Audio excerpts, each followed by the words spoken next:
తెలంగాణ ముఖ్యమంత్రి రేవంత్ రెడ్డి, బీఆర్ఎస్ అధినేత కేసీఆర్, మాజీ మంత్రి హరీష్ రావు చేస్తున్న ఆరోపణలను తీవ్రంగా ఖండించారు.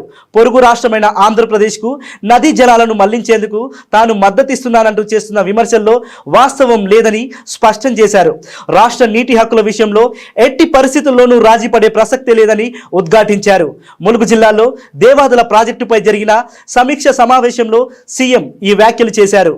నీటి సమస్యలపై చౌకబారు ఆరోపణలు చేస్తూ ప్రజలకు సంబంధించిన అంశాలను రాజకీయం చేయవద్దని బీఆర్ఎస్ నేతలకు హితవు పలికారు. అవసరమైతే తాము పొరుగు రాష్ట్రాలతో చర్చిస్తామని, కానీ తెలంగాణ ప్రయోజనాలను కాపాడడంలో వెనుకడుగు వేయబోమని అన్నారు. గోదావరి జలాల అంశంపై బడ్జెట్ సమావేశాల్లో చర్చించేందుకు ప్రభుత్వం సిద్ధంగా ఉందని కేసీఆర్, హరీష్ రావు తమ విలువైన సలహాలు ఇవ్వాలని సూచించారు. 2 సంవత్సరాల అనుభవంతో మేము ఆ సూచనలు తీసుకొని ప్రాజెక్టులను పూర్తి చేస్తాము. మూడోది, పక్క రాష్ట్రానికి నీళ్లు తరలించుకెళ్ళడానికి ఈ ప్రభుత్వమే సహకరిస్తుందన్నట్టుగా ఆరోపణలు చేస్తారు.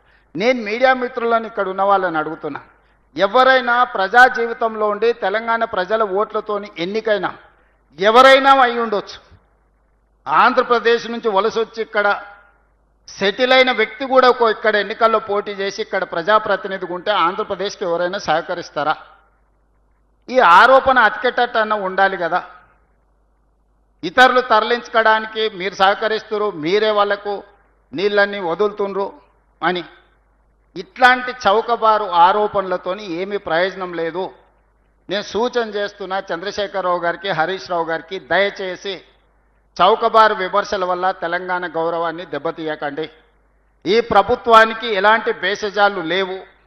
ప్రతిపక్షం సూచన చేస్తే ఆ సూచనలని నిజంగా అందులో ఏమైనా విషయం ఉంటే వాటిని స్వీకరిస్తాము. మేము చేస్తున్న పనులలో ఇంకా కొంచెం మెరుగ్గా చేయడానికి మీరు ఏం సలహా చెప్తారో చెప్పండి.